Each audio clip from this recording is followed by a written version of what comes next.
Sorry, she just had her hand up for a second, 1 second. Her, then her. So I watched all the testimony at the State House, and it went on and on. There were lobbyists everywhere. I'm from Situate. And to sit here and say that you don't know, you're coming up with a plan and telling us this is how you're going to pay for your problem, your wicked problem that you have. And to say that you don't know what this is going to bring in and that you're at the beginning, I just find this all it's really not genuine. So to be clear, when I say we're at the beginning, we don't have a particular scenario or operator to say. We do have financial projections, which I talked about before, which look at would this have enough of an impact to actually deal with the issue, the pension issue we talked about earlier.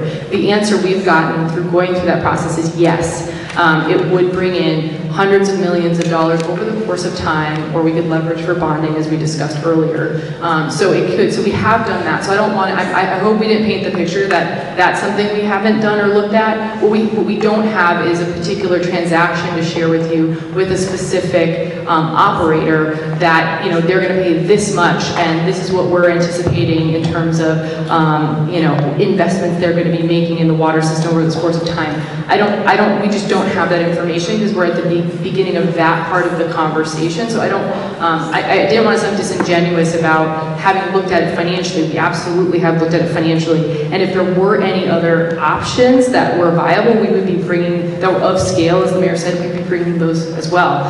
In terms of the reports that I was referencing, the pension reports that we've looked at back into the 90s are all public record. And one thing that we'll do is we'll create a page on our website. I'm looking at our communications staff because this is something they'll be doing, that will provide links to all of those different reports. They're all public record, and I'm happy to share those with you. All of them reference this in part or in whole as one of the things that the city needs to consider long term. So we'll just make sure that that's available, and we can actually, if we have names and emails, we can also send information out to attendees related to that.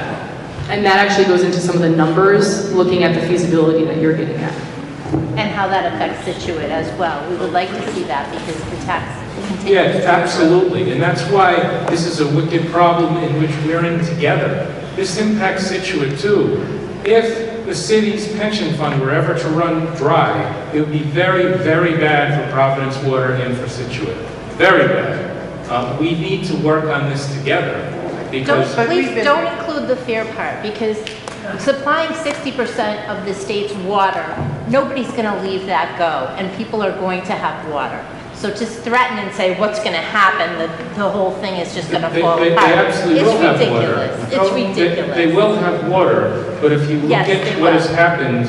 You may not own it, but Rhode Island will have water. Correct.